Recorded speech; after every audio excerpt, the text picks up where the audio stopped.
या पत्रकार परिषदेला आपण सुरुवात करणार आहोत। मी माननीय साहेबांना विनंती करतो की आपण साहेब या पत्रकार परिषदेला संबोधित करावं। सुरू करू ह्याच्यात बोलू। सर्व पत्रकार मित्रांचं मनापासून स्वागत करतो। आज आमदार सचिन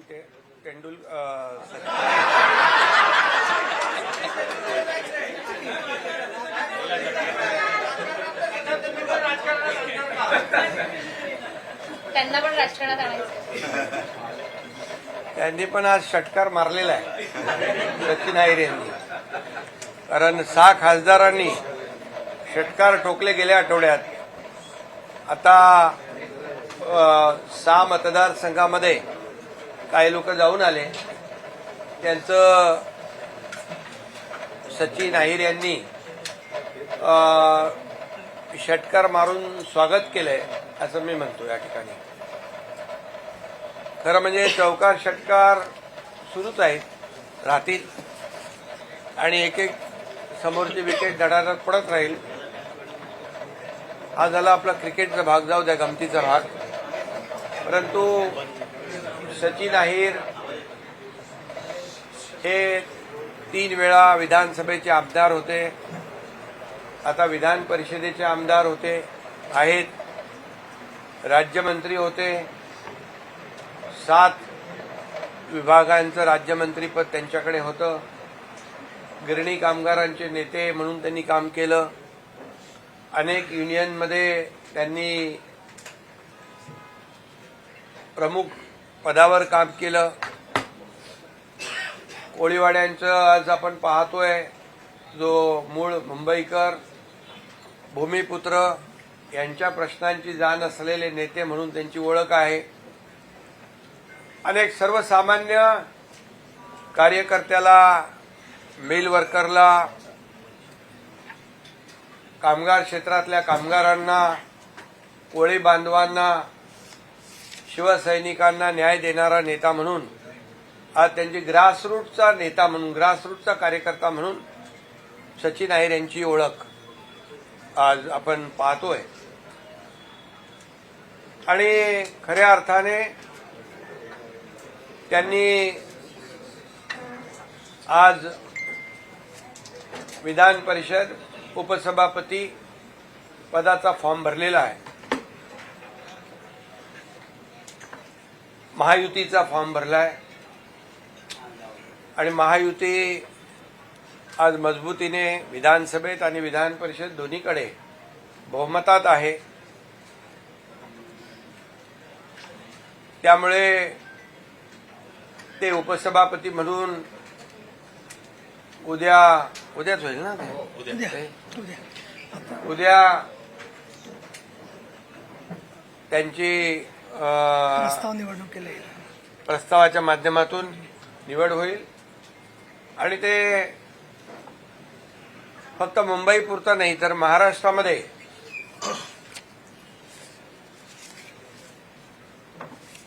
उपसभापती म्हणून न्याय देण्यासाठी काम करतील। ते आल्यामुळे शिवसेनेची देखील ताकद मुंबईमध्ये, पुण्यामध्ये, महाराष्ट्रामध्ये, इतर ठिकाणी कामगार क्षेत्रात असेल, इतरही जे त्यांनी केलेल्या कामाचे विभाग आहेत त्याच्यामध्ये ताकद वाढेल। आणि खऱ्या अर्थाने ताकद वाढण्यापेक्षा एक कार्यकर्त्यांच्या पक्षामध्ये, शिवसेना हे कार्यकर्त्यांचा पक्ष आहे। मी नेहमी सांगतो, मी मुख्यमंत्री असताना देखील कार्यकर्ता म्हणून काम केलं, त्यामुळे हा कार्यकर्त्यांचा पक्ष आहे, कार्यकर्त्यांचा सन्मान वाढवणारा पक्ष आहे। आणि म्हणून अशा पक्षा म्हणजे माझ्यासोबत त्यांनी काम करण्याचा निर्णय घेतलेला आहे। एक टीम म्हणून ते काम करण्यामध्ये त्यांचं हातखंडा आहे आणि म्हणून मी त्यांचं मनापासून स्वागत करतो, मनापासून त्यांना खूप खूप शुभेच्छा देतो। गेल्या काही काळामध्ये आपण पाहिलं की 2022ला देखील ज्यावेळेस बाळासाहेबांच्या विचारांची शिवसेना किंबहुना विचार पुढे नेण्याचा निर्णय आम्ही घेतला आणि 2022ला उठाव झाला. मला वाटतं आज 30 तारीख आहे आणि 30 जूनलाच मला वाटतं 30 जून 2022 रोजी माझा शपथविधी मुख्यमंत्री पदाचा झाला होता आणि आजही 30 जून आहे. हा योगायोग आहे समजा. परंतु 2.5 वर्षामध्ये मुख्यमंत्री पदाच्या कारकिर्दीमध्ये जी कामं महायुतीने केली, मी आणि सुरुवातीला देवेंद्रजी आम्ही दोघंच होतो, दोघांनी टीम म्हणून काम केलं 2.5 वर्ष. या राज्यामध्ये जे गेल्या अनेक वर्षापासूनचे प्रलंबित असलेले प्रकल्प त्याला चालना दिली आणि पायाभूत सुविधा मध्ये महाराष्ट्र नंबर 1ला आणला. त्यामध्ये आपल्याला माहित आहे महाविकास आघाडीच्या काळात महाराष्ट्र विकास कामात थोडा बॅकलॉग होता, ही वस्तुस्थिती होती. ती भरून काढण्याचं काम आम्ही केलं आणि मग महाराष्ट्र इन्फ्रास्ट्रक्चरमध्ये नंबर 1 झाला, जीडीपीमध्ये नंबर 1 झाला, स्टार्टअपमध्ये नंबर 1 झाला, एफडीआयमध्ये नंबर 1 झाला आणि महाराष्ट्र वेगवान गतीने धावू लागला. आणि त्याचबरोबर मुख्यमंत्री माझी लाडकी बहीण योजनेसारख्या अनेक योजना आम्ही राबवल्या, कल्याणकारी योजना आम्ही राबवल्या आणि म्हणून पुन्हा एकदा या महाराष्ट्रातल्या जनतेने आम्हाला महायुतीला पुन्हा एकदा राज्यामध्ये आशीर्वाद दिला आणि ती घोडदौड आता सुरू आहे. आणि म्हणूनच शिवसेनेवर विश्वास दाखवतायत. आम्ही दिलेला शब्द पाळणारे लोक आहोत. बाळासाहेबांचे विचार पुढे नेणारे आम्ही लोक आहोत. आनंद दिघे साहेबांचे विचार पुढे नेणारे लोक आहोत आणि शब्दाला किंमत देणारी संघटना आहे. आणि म्हणूनच लोक आज स्वतःहून येत आहेत. आज मागच्याच आठवड्यात पाहिलं आपण संपूर्ण देशामध्ये, महाराष्ट्रामध्ये एक 6 खासदारांनी सोबत येण्याचा निर्णय घेतला. त्यांचं मी पूर्वीच स्वागत केलेलं आहे. कारण खासदार म्हणजे 20-20, 25-25 लाख लोकांमधून निवडून येणारा लोकप्रतिनिधी असतो आणि शेवटी जे आपण का शिवसेनेमध्ये येतो हे प्रत्येकाने सांगितलं. कारण आपल्या असलेला मतदारसंघ, आपल्याला निवडून दिलेली जनता यांना न्याय दिला पाहिजे, त्यांची विकास कामं केली पाहिजे, त्यांचे प्रश्न सोडवले पाहिजे, ही माफक भावना असते. आणि आपल्या नेत्याने आपल्या पाठीशी उभं राहिलं पाहिजे, संकट काळात असू दे किंवा विकास कामात असू दे. आणि त्यामुळेच या ठिकाणी सर्व लोक येत आहेत. आज गोकुळ गीते देखील इथं बसलेत. ते देखील निवडून आल्यावर त्यांनी देखील शिवसेनेसोबत सहयोगी सदस्य म्हणून काम सुरू केलं आणि त्यांनी देखील भावना व्यक्त केल्या की माझ्या लोकांना न्याय द्यायचा आहे. आणि म्हणून आम्ही कुठल्याही प्रकारचं तोडकाम करत नाही, आम्ही जोडकाम करतो. आम्ही तोडायला नाही तर जोडायला आलेलो आहे. काही लोक तुडवायला आलेत, आम्ही शिवसेना वाढवायला आलेलो आहे. ही आमची सरळ माफक भूमिका आहे. कारण शेवटी पॉझिटिव्ह आणि प्रॅक्टिकल राहणं ही आमची भूमिका सुरुवातीपासून आहे. आमचा अजेंडा खुर्ची नाही. आमचा अजेंडा ज्या लोकांनी आम्हाला खुर्चीत बसवलंय त्या लोकांचे प्रश्न सोडवणं, त्यांचे प्रश्न सोडवणं, त्यांच्या समस्या सोडवणं आणि त्यांना न्याय देणं ही आमची भूमिका आहे. आणि म्हणून गेल्या 2.5 वर्षाचा माझा मुख्यमंत्री पदाचा कार्यकाळ बघा आणि आता देवेंद्रजी मुख्यमंत्री आहेत. आम्ही टीम म्हणून पुढे चाललोय.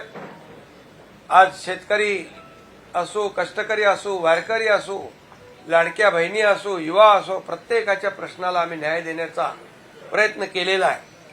आणि म्हणूनच गेल्या अनेक वर्षामधला जर आपण महाराष्ट्राच्या कामांचा इतिहास बघितला, विकासाचा वेग पाहिला आणि गेल्या 4-5 वर्षामधला विकासाचा वेग आपण जर पाहिला तर मी जे बोलतोय ते समोर आपल्या आहे. मुंबईतलेच बघा, coastal road, Atal Setu, metro, car shed, समृद्धी महामार्ग, ही फक्त तोंडावर अगदी असलेली नावं आहेत, परंतु महाराष्ट्राच्या कानाकोपऱ्यामध्ये आज ज्या पद्धतीने या महाराष्ट्राचा विकास होतोय, एक डबल इंजिनचं सरकार या राज्यामध्ये काम करत आहे. केंद्रातून देखील आम्हाला आदरणीय प्रधानमंत्री नरेंद्र मोदीजी पाठिंबा देत आहेत, सपोर्ट करतायत. मोठ्या प्रमाणावर गेल्या 10 वर्षामध्ये यापूर्वी यूपीए सरकारमध्ये पूर्वीच्या यूपीए सरकारने 2 लाख कोटी दिले होते. मोदीजींच्या सरकारने आम्हाला 10 वर्षामध्ये 12 लाख कोटी रुपये दिले. ही शेवटी केंद्र आणि राज्य मिळून हे डबल इंजिनचं सरकार आमचं काम करतंय आणि म्हणूनच वेगवान पद्धतीने या राज्याचा विकास आम्ही करतोय. मोठ्या प्रमाणावर गुंतवणूक इथे येते. Infrastructure, skill development, connectivity, skill manpower, या सगळ्या गोष्टी ज्या आहेत या सगळ्या आम्ही या ठिकाणी पुरवतोय आणि म्हणूनच हे राज्य पुढे जात आहे. आणि म्हणून लोकप्रतिनिधींना काय पाहिजे? लोकप्रतिनिधींना विकास पाहिजे. लोकप्रतिनिधींना त्यांच्या मतदारसंघातल्या लोकांना न्याय देण्याची आवश्यकता आहे आणि त्यासाठी ते येत आहेत. आणि म्हणूनच काही लोक मग गेला की त्याच्याबद्दल काय काय चर्चा होती ती आपल्याला माहीत आहे. असेपर्यंत चांगला आपला तो बाब्या, दुसऱ्याचं ते कार्ट, असं जे काही सुरू आहे आणि आताही काही लोक काय काय म्हणतायत त्याच्यावर मी काय बोलू इच्छित नाही.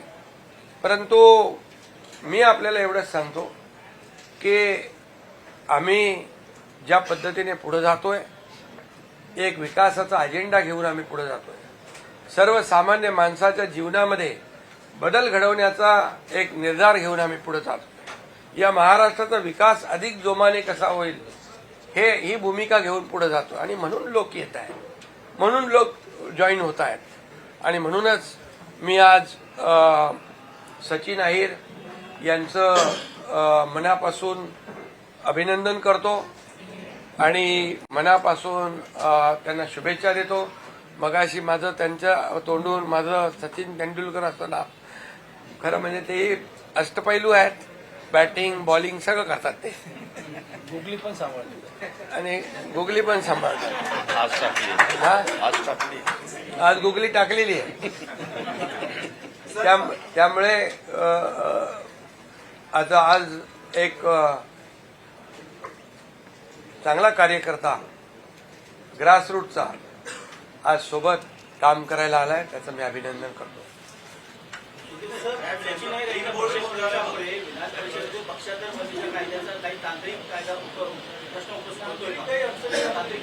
अरे बाबा, एकनाथ शिंदे जे करतो ते फुल प्रूफ करतो, फुल प्रूफ. त्याच्यामुळे काही अडचण त्याच्यामध्ये नाही. आणि आपल्याला माहित आहे, मी आता काय त्याच्यावर खुलासा करू इच्छित नाही, परंतु जे काही काम आहे ते फुल प्रूफ आहे, चिंता का नसा. विरोधकांकडनं आक्षेप घेतला जातो.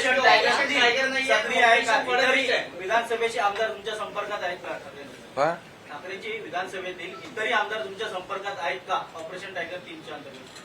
अरे पण आजच सांगितलं तर उद्या ब्रेकिंग काय तुम्हाला नंतर उद्धव ठाकरे सातत्यानं म्हणतात की ऑपरेशन टायगर नाही तर ऑपरेशन देवेंद्र फडणवीस आहे, त्यांचे पंख छाटण्यासाठी हे सगळं सुरू आहे. मी एक तुम्हाला सांगू का, जी व्यक्ती देवेंद्रजींना ते मुख्यमंत्री असताना त्यांनी 2019ला माझ्या समोरची गोष्ट आहे, 50 फोन केले, एकही फोन उचलला नाही. आणि त्यांची भाषा काय होती, एक तर तू राहशील नाही तर मी राहीन, अशा प्रकारची भाषा बोलणारे महाविकास आघाडीच्या सरकारच्या काळात देवेंद्रजींवर खोटे गुन्हे दाखल करणे, त्यांच्या सागर बंगल्यावर पोलीस पाठवणे, एवढ्या पातळीवर जाणारे अशा प्रकारचं एकदम त्यांना पुतना मावशीचं प्रेम आलेलं आहे. हे मगरमच्छ के आंसू आहेत. देवेंद्रजी हुशार आहेत, त्यांना कळतंय सगळं. त्यामुळे मी आणखी याच्यावर जास्त मला वाटत नाही बोलण्याची आवश्यकता आहे. कारण आणखी त्याला उदाहरणं मला देता येतील. रंग बदलणारे कोण असतं? इतक्या जलद गतीने रंग बदलणारा मी कधी नाही पाहिजे. विमान प्रवासानंतर या चर्चा सुरू.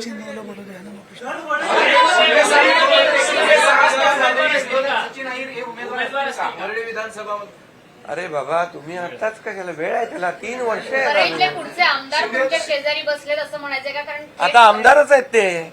आदित्य आता ते आमदार आहेत आणि आता ते उपसभापती म्हणून बसणार आहेत. पण आदित्य ठाकरेंना हरवणारे आमदार असं म्हणायचे शेजारी बसले. आम्ही असं कोणालाही बघून कुठलाही मतदारसंघ डोळ्यासमोर ठेवून काम करत नाही, निर्णय घेत नाही. त्यामुळे जसं जसं वेळ येईल तसं तो निर्णय होईल. त्यांच्याच मतदारसंघातले सुनील शिंदे म्हणतायत की पक्षाने आत्मचिंतन केलं पाहिजे. सुनील शिंदे आमच्या लोकांनी आता आत्मपरीक्षण केलं पाहिजे. त्यांनी ना, मग मी तेच सांगतोय ना, दुसऱ्या जाणाऱ्यांना शिव्या देण्यापेक्षा शिव्यांची आता शिव्यासेना जाऊन आली 6 मतदारसंघामध्ये, बरोबर. त्यांचं वेलकम सचिन अहिर यांनी आज केलेलं आहे, उत्तर दिलेलं आहे. त्यामुळे मी एवढं सांगतो, आत्मपरीक्षण करणं, आत्मचिंतन करणं हे त्यांनीही करावं पाहिजे. हे आता सुनील शिंदेच बोलतायत, याचा अर्थ खरंच करायला पाहिजे. तुम्ही बोला. 22 जून को एक ऑपरेशन हुआ. जब 22 जून 2022 को आप गए थे उस दिन, और आज जिस दिन शपथ ली थी आपने, आज फिर ऑपरेशन 2 हुआ. अब इसको कैसे जोड़ते हैं और 3 ऑपरेशन कैसे सक्सेसफुल होगा ऑपरेशन? नहीं, ये संजोग है. 22 जून 2022 में नहीं, 30 जून 2022 में सरकार महाराष्ट्र की बदल गई थी और महाराष्ट्र की जनता के दिल की सरकार हमने लाई थी, महायुति की सरकार, जो 2019 में आनी चाहिए थी. लेकिन 2019 में मैंडेट दिया था महाराष्ट्र की जनता ने महायुति को, लेकिन मैंडेट को ठुकरा के उबाटा के लोग कांग्रेस के साथ चले गए. बाला साहब ठाकरे जी की विचारधारा को तोड़ दिया उन्होंने और महाराष्ट्र की जनता के पीठ में खंजर घोंपने का काम किया. देवेंद्र जी के भी पीठ में खंजर घोंपने का काम किया 2019 में. और इसीलिए महाराष्ट्र की जनता का जो मैंडेट था महायुति की सरकार लाना, वो हमने लाया 2022 में और 2022 से ये काम शुरू हुआ है. आज भी 30 जून है, ये संजोग है. और इसलिए जो महाराष्ट्र की जनता चाहती थी वो काम पिछले, मैं मुख्यमंत्री था 2.5 साल, तब भी किया हुआ. आज देवेंद्र जी मुख्यमंत्री है, हमारी टीम काम कर रही है. केंद्र से आदरणीय हमारे लोकप्रिय और यशस्वी प्रधानमंत्री नरेंद्र मोदी जी राज्य को भरपूर योगदान दे रहे. 12 लाख करोड़ रुपया 10 साल में दिया है. ये डबल इंजन की सरकार काम कर रही है और इसलिए लोगों को चाहिए विकास, लोगों को चाहिए एजेंडा, विकास का एजेंडा. लोगों को स्थगिती सरकार नहीं चाहिए, लोगों को प्रगति सरकार चाहिए. लोग चाहते हैं हमारे जीवन में बदलाव हो जाए, लोग अच्छे रास्ते चाहते हैं. मुंबई में गड्ढों का प्रवास करना पड़ता था, हमारी सरकार आई तो तुरंत हमने पूरी तरह कॉन्क्रीटाइजेशन का निर्णय लिया, सीवरेज ट्रीटमेंट प्लांट का निर्णय लिया, कोस्टल रोड को कंप्लीट किया, अटल सेतु को कंप्लीट किया, समृद्धि मार्ग को कंप्लीट किया, मेट्रो का स्टे हटाकर मेट्रो को शुरू किया. तो ये मुंबई के लिए भी जो काम हमारी सरकार ने किया है वो लोगों को याद है. इसलिए फिर से सरकार महायुति की आ गई और मुंबई में भी महायुति की सरकार बन गई. और इसीलिए आज सचिन अहिर जैसे कार्यकर्ता, जो कर्मठ कार्यकर्ता है, ग्रासरूट से जुड़े हुए हैं, जिनका समाज में एक बड़ा अस्तित्व है, और ऐसे लोग क्यों आ रहे हैं, इसकी सोच, इसका विचार, इसका आत्मचिंतन, इसका आत्मपरीक्षण सामने वालों ने करना चाहिए. क्या यूपी की पार्टी के और भी विधायक आपके संपर्क में है? ऑपरेशन टाइगर क्या अभी भी चल रहा है? अभी ये ऑपरेशन छोटे मोटे करते रहता हूँ मैं. बीएमसी हे ऑपरेशन होणार का विधानसभेतल्या आमदारांचं आता बघा ऑपरेशन तुम्हाला होणार मी आज सचिन आहेर यांच्याबद्दल सांगितले, आता ते बोलतील. बाकी तुम्हाला नंतर सगळं हळूहळू तुम्हाला आजच सगळं सांगितलं. 2019ला आदित्य ठाकरे निवडून आले, ते सचिन अहिर यांच्या मदतीमुळे निवडून आले. आज 4थ्या अॅनिव्हर्सरीला आदित्य ठाकरेंचा सगळ्यात जवळचा नेता आणून तुम्ही त्यांना अॅनिव्हर्सरी गिफ्ट दिलाय. त्यांचं बघा, आता याच्यात कोणाला गिफ्ट देणं वगैरे नाही. आता ते जे फिरून आले ना 6 मतदारसंघात, आमच्या सगळ्या खासदारांना जे आलेल्या त्यांना शिव्या शाप देऊन आले, त्यांचं वेलकम सचिन अहिर यांनी आज केलंय, एवढंच सांगतो. बाकी काय. भाऊ बोलतील जरा. तुम्ही बोला, माईक चालू करा ना, बोला.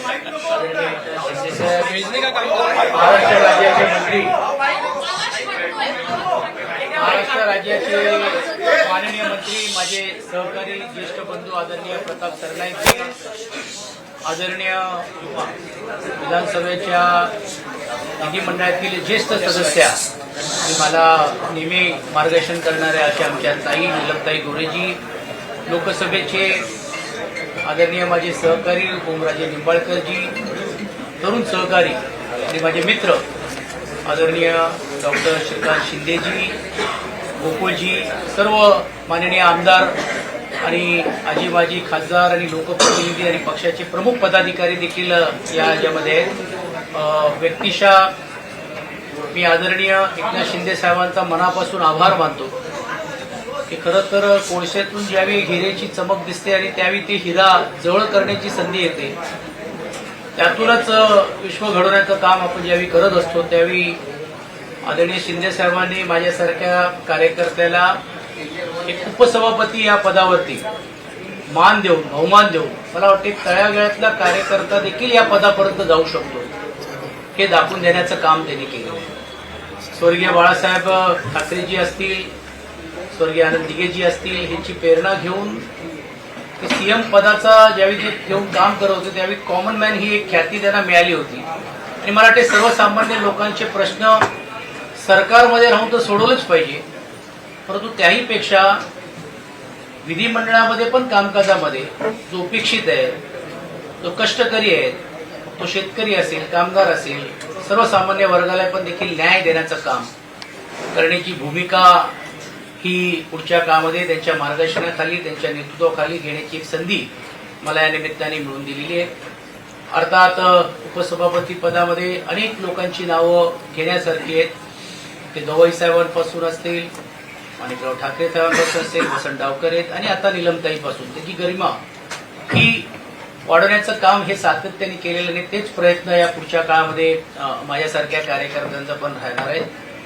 हे करत असताना पण देखील पक्ष संघटना अजून कशी वाढेल, विशेषतः ग्रामीण भागामध्ये पण देखील आज पक्ष संघटना वाढलेलीच आहेत, परंतु ज्या भागामध्ये लोकप्रतिनिधी नाही त्या भागामध्ये अजून ताकद कशी या शहरामध्ये आणि विशेषतः भागामध्ये आपल्याला निर्माण करता येईल हा बघण्याचा मानस घेऊन मी आदरणीय शिंदे साहेबांबरोबर जिद्दीने आणि जोमाने काम करण्याचा निर्णय घेतलेला आहे आणि त्यांनी मला हे बहुमान दिल्याबद्दल मी त्यांचे आभार मानतो. मला या गोष्टीची जाणीव आहे की अनेक राजकीय प्रश्न आपल्या मनामध्ये पण आहेत, पण तो वेळेवरती कशा पद्धतीने उत्तर द्यायचं, कशा पद्धतीने त्याच्याबद्दल बोलायचे हे वेगळ्या व्यासपीठावरती आपल्याला सर्वांना बोलता येईल. ठीक आहे, आता काही टीका करतील, आरोप करतील, परंतु जोपर्यंत जसं शिंदे साहेबांनी सांगितलं की जोपर्यंत आम्ही बरोबर आहोत तोपर्यंत चांगले आहोत, आम्ही नाही आहोत तर मग ते कसे नालायक आहेत असा जो प्रयत्न काही लोकांच्या बद्दल होतो हे दुर्दैवी आहे. म्हणूनच मला असं वाटतं की ते एका वेगळ्या व्यासपीठावरती ती भूमिका निश्चितपणे मी मांडली. परत एकदा आपल्या सर्वांचं स्वागत, आभार आणि विशेषतः आदरणीय शिंदे साहेबांनी जी जबाबदारी दिलेली आहे पूर्ण ताकदीने ती मी निभवल्याशिवाय राहणार नाही हा आत्मविश्वास मी. भाऊ तुम्ही नाराज होऊन आलेला आहात का? भाऊ तुम्ही नाराज आहात का? ठाकरेंच्या पक्षात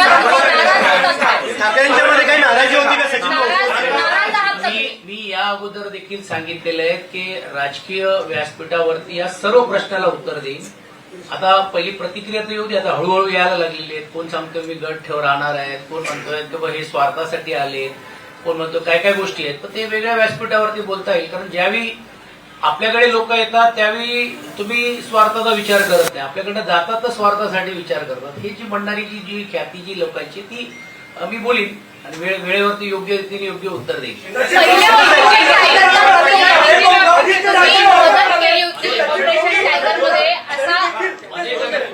एक लक्षात ठेवलं पाहिजे की आदित्यजी असतील, उद्धवजी असतील, यांनी जी जी जबाबदारी दिली शेवटपर्यंत ती जबाबदारी मी पार पाडण्याचं काम विधिमंडळामध्ये केलेलं आहे.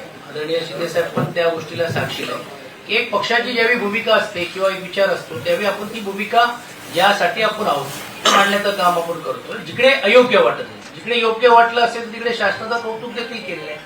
आणि जर काहींना विसर पडलं असेल की विधानसभा असेल, दोन्ही विधानसभा असेल, महानगरपालिका असेल, यामध्ये माझं काय योगदान आहे हे त्या भागातल्या लोकांना माहिती आहे. पुणे जिल्ह्याच्या 21 विधानसभेमध्ये पण देखील संघटना म्हणून घेऊन तिकडे काम करत असताना जी जबाबदारी आहे त्या कार्यकर्त्यांनाही देखील तुम्ही विचारलं तर ते समजेल. आता ठीक आहे, काही लोकांना असं वाटतं की आम्हीच जाऊ बाकी कोण नाही अशी भूमिका आहे.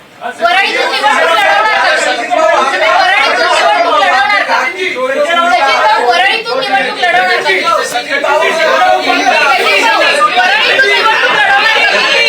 हे एकनाथ शिंदे साहेब जी जी जबाबदारी देतील ती जबाबदारी पूर्ण ताकदीने मी पार पाडणार.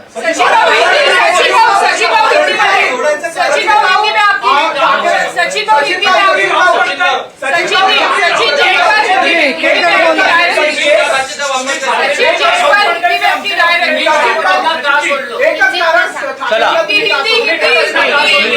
बघा, आज एक लक्षात घ्या की मी पक्ष कुठचाही सोडलेला नाही. ते तांत्रिक मुद्द्याबद्दल आपण वेगळ्या व्यासपीठावरती आपण बोलू. एक गोष्ट नक्की आहे की आज एवढ्या उपसभापती पदाची जर आज शिंदे साहेबांनी ही जबाबदारी दिल्यानंतर हे मला असं वाटतं माझ्यासारख्या कार्यकर्त्याला बहुमान आहे आणि तो बहुमान ठेवून मी पुढे काम करणार. अरे बाबा, जेव्हा ते मी आधीच सांगितलं, जेव्हा ते आमदार झाले तेव्हा आम्ही त्यांना मतदान केलेलं आहे. आम्ही आमचं कर्तव्य पार पाडलं त्यावेळेस.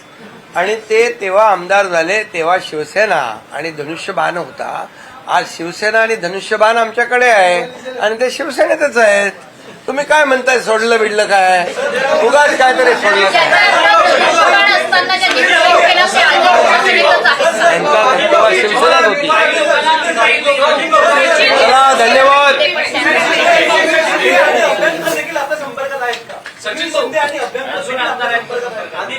अरे बाबा, आज फक्त सचिन अहिरांचं घ्या. सचिन भाऊ, काही लोकांना उद्धव ठाकरे भेटत नाहीत म्हणून ते जातात, काही आदित्य भेटत नाही म्हणून जातात. तुम्ही तर दोघांबरोबर होता. नाही, माझा असा काही अनुभव नाहीये, एक गोष्ट स्पष्ट मी सांगतोय. पण मी जसं सांगितल्याप्रमाणे स्वर्गीय बाळासाहेब ठाकरे यांचा विचार घेऊन ज्या पद्धतीने शिंदे साहेब काम करतात तो आकर्षण आहेतच ना, कोणीच न करतात. आणि हे माझ्यापुरतं नाहीये, खाजगीत जर तुम्ही अनेक लोकप्रतिनिधीला विचारलं तर ते तुमच्या सर्वांच्या लक्षात येईल. आणि मग असा नेता ज्यावेळी पुढाकार घेऊन एक जबाबदारी माझ्यासारख्या कार्यकर्त्याला देतो त्यावेळी तो विचार पुढे घेऊन जाण्याची जिद्द आणि धमक ही आमच्यामध्ये आणि आम्ही कामाने दाखवून दिलेलं. आणि तुम्ही बघ काय होतो आता, तुम्हाला राजकीय आज थोडा जरा संयम ठेवायचा आहे.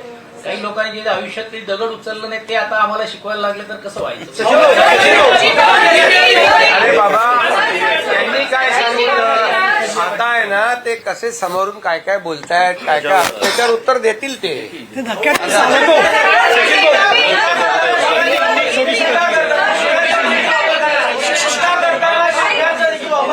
काय काय बघा, महाराष्ट्र पुरोगामी राज्य आहे. आपली संस्कृती वेगळी आहे. आपली शिव्यांची संस्कृती नाही. शिव्यांची लाखोली वाहण्याचं काम आता सुरू आहे. 6 खासदारांच्या मतदारसंघात जाऊन शिव्या घालण्याचं काम सुरू आहे. ते जेव्हा त्यांच्याबरोबर होते तेव्हा खूप चांगले होते. आता अगदी ताबडतोब ते 360 डिग्री वाईट झाले. त्यामुळे आपली ही संस्कृती नाही आहे, आपली परंपरा नाही आहे. ही महाराष्ट्र ही छत्रपती शिवाजी महाराजांची भूमी आहे, संतांची भूमी आहे. त्यामुळे अशा शिव्या देणाऱ्या लोकांना जनता धडा शिकवल्याशिवाय राहणार नाही. चला